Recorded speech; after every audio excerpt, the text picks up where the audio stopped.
আজ নিয়ে চলে এসেছি গ্রাম বাংলার ঐতিহ্যবাহী কুমড়ো ও ডাল দিয়ে বড়ি দেওয়ার রেসিপি। তো আপনারা দেখতে থাকুন কুমড়ো ও ডালের বড়ি কিভাবে দিতে হয়। আমি প্রথমে ডালটা একটা পাত্রে নিয়ে নিচ্ছি।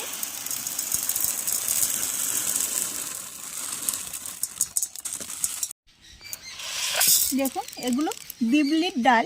এই ডালগুলো আমি পুকুরে জলে ভালোভাবে ধুয়ে নেব। ডালটা আমি ভালোভাবে ধুয়ে নিয়েছি। ডালটা আমি সারা রাত ভিজিয়ে রাখবো। এটাকে চাল কুমড়ো বলে। চাল কুমড়ো দিয়ে বিবলির ডালের বড়ি দেব, খেতে খুবই ভালো হবে। দেখতে থাকুন। কুমড়োটা এবার আমি কেটে ছোট ছোট টুকরো করে নেব।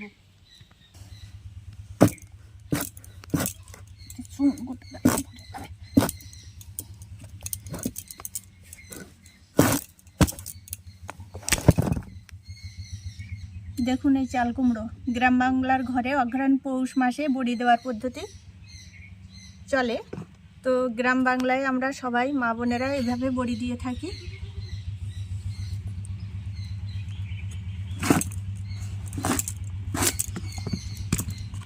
চুন,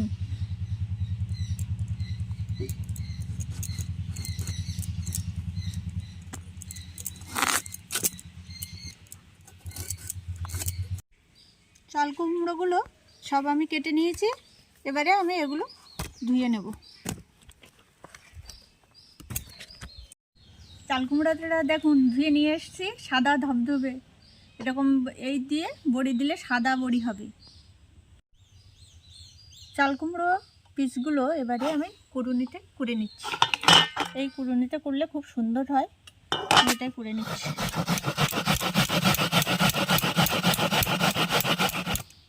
দেখুন কত দ্রুত হয়ে যাবে।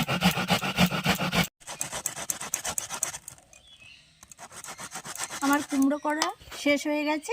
দেখুন কতটা কুমড়ো করে নিয়েছি। এই কুমড়ো দিয়ে বড়ি দেব।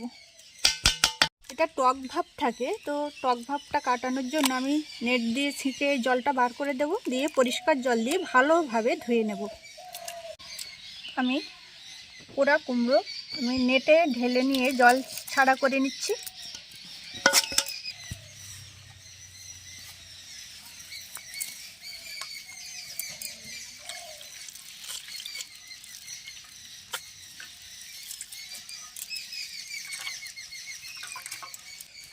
দেখুন কতটা জল বার হয়েছে কুমড়ো থেকে।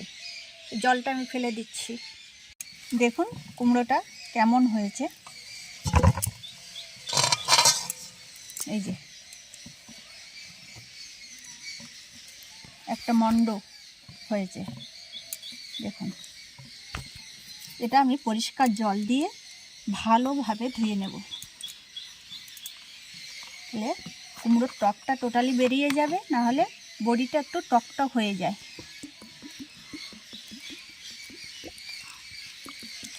সম্পূর্ণ ধুয়ে নিয়েছি। এইভাবে চেপে চেপে ভালোভাবে জল বার করতে হবে। এভাবে নেটে বেঁধে ঝুলিয়ে রাখবো জল সরার জন্য। বিউলির ডাল সম্পূর্ণ ভিজে গেছে। আমি ডাল সব বেটে নিচ্ছি শিলে। আপনারা চাইলে মিক্সিতেও বেটে নিতে পারেন।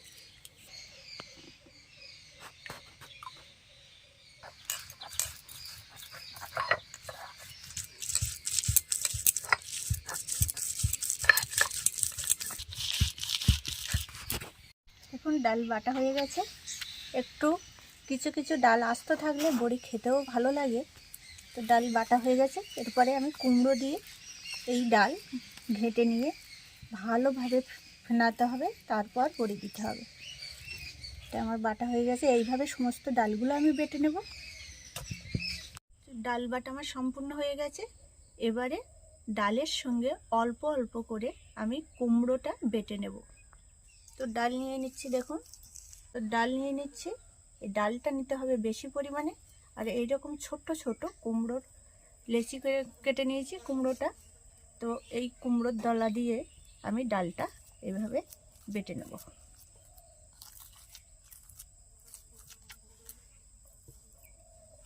সমস্ত ডালটা এইভাবে কুমড়োর সঙ্গে বেটে নেব।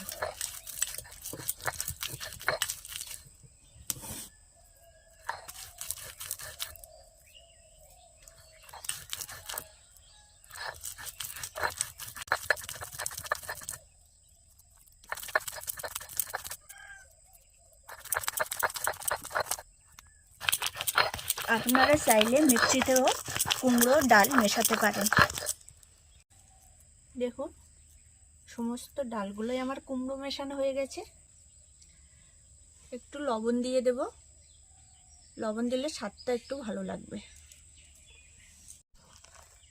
ডাল ও কুমড়োর ব্যাটারটা আধা ঘন্টা ধরে এইভাবে ঘাঁটতে হবে।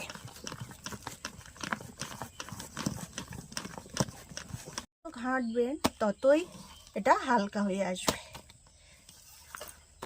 এবং বড়িটা খুব সুন্দর ও সাদা হবে।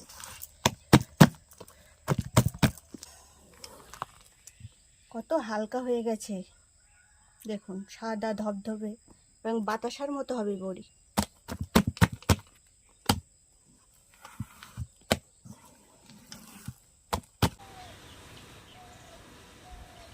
একটা মাদুরের উপরে আমি সাদা কাপড় বিছিয়ে নিয়েছি, এর উপরে আমি বড়ি দেব।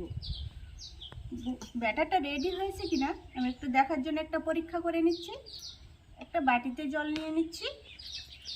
এই জলে আমি এই কুমড়ো ও ডালের ব্যাটারটা আমি ভালোভাবে ঘেঁটে রেডি করে নিয়েছি। এবারে আমি বাটিতে দিয়ে দেখব বড়ি দেওয়ার মতো পরিস্থিতি হয়েছে কিনা। যদি জলে ভাসে তো বুঝতে হবে যে আমার বড়ি দেওয়ার মতো পরিস্থিতি হয়ে গেছে। তো আমি একটু জলে দিয়ে দেখি, এটা যদি ভেসে ওঠে তো আমি বড়ি দেওয়া শুরু করব।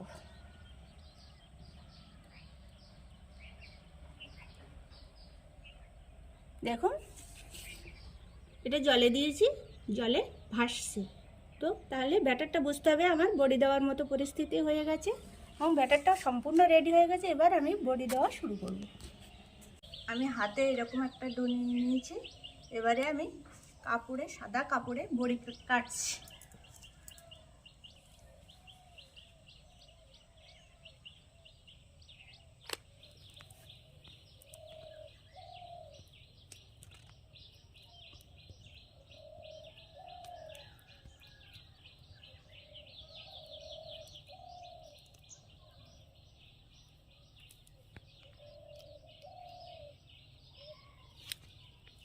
এই দেখুন এইভাবে কেটে এইভাবে দিলে বড়িটার শেপটা সুন্দর আসে। দেখুন কত সুন্দর হচ্ছে।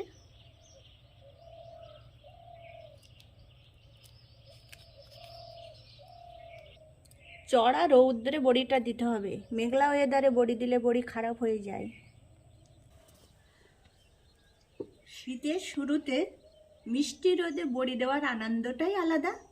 এভাবে বড়ি দিলে কুমড়ো দিয়ে আর ডাল দিয়ে খেতে খুবই সুন্দর হয়। আপনারা একবার এভাবে বড়ি দিয়ে দেখবেন কেমন খেতে হয়েছে। যতবার আমি বড়িটা দেব ততবার এইভাবে হাত দিয়ে ভালোভাবে ঘেঁটে ঘেঁটে বড়িটা দেব। এভাবে বড়িটা দিলে খুবই সুন্দর হবে আর ভিতরটা ফাঁপা হবে। হাত দিয়ে কাটছি, খুবই সুন্দর হয় দেখতে।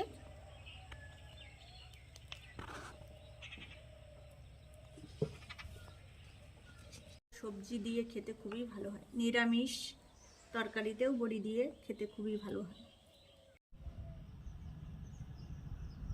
তো বন্ধুরা, ডাল কুমড়ো মেশানো যে ব্যাটারটা আমি বানিয়েছিলাম বড়ি দেওয়ার জন্য, তো সমস্ত বড়ি আমি দিয়ে ফেলেছি। আস্তে আস্তে এভাবে আমার সমস্ত ডাল কুমড়ো মেশানো ব্যাটারটা শেষ হয়ে গেছে। দেখুন সব দিয়ে ফেলেছি। আজ সারাদিন রৌদ্র পাওয়ার পরে বড়িটা প্রায় শুকিয়ে যাবে। কাল দেখাবো বড়িটা কেমন হয়েছে। বড়িগুলো সমস্ত শুকনো হয়ে গেছে। আজ আমি কাপড় থেকে বড়িগুলো তুলে নিচ্ছি। এই কাপড় থেকে বড়িগুলো এইভাবে তুলে নিতে হয়।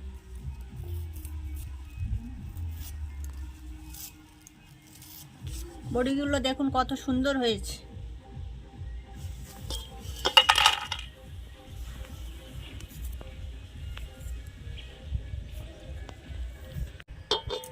বাতাসার মতো হয়ে গেছে বড়ি। তো বন্ধুরা, গ্রাম্য পদ্ধতিতে কিভাবে বড়ি বানাতে হয় সেই পদ্ধতিটা আপনাদের সঙ্গে শেয়ার করলাম। যদি এই পদ্ধতিটা আপনাদের ভালো লেগে থাকে তো আমার চ্যানেলটিকে লাইক, কমেন্ট, সাবস্ক্রাইব করে পাশে থাকবেন। আর এই বড়ি দিয়ে একটা সবজি তরকারি আমি আপনাদের সঙ্গে বানিয়ে দেখাবো। দেখা হবে পরের ভিডিওয়। নমস্কার।